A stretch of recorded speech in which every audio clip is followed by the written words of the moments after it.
है साहब। हाँ भक्ति में शक्ति लगाए दे। हाँ एक के भजन बजाए के फिर एक खेत पैसा लगाए थे।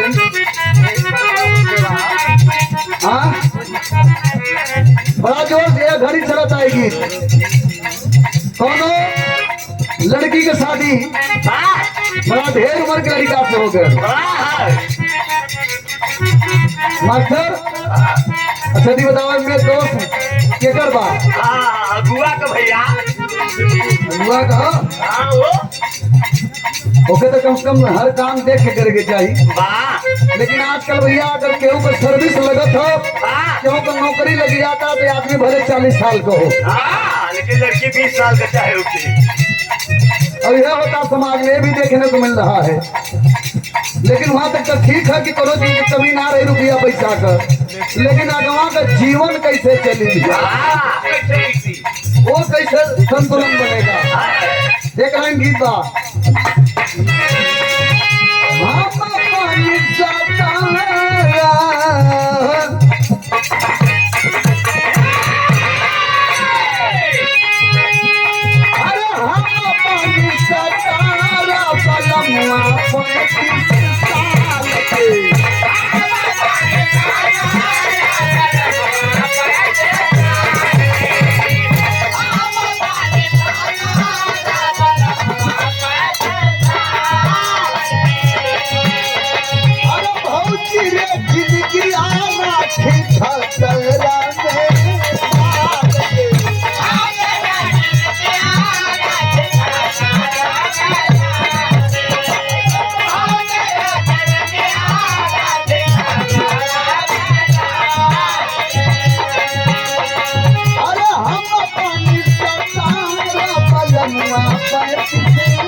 जिंदगी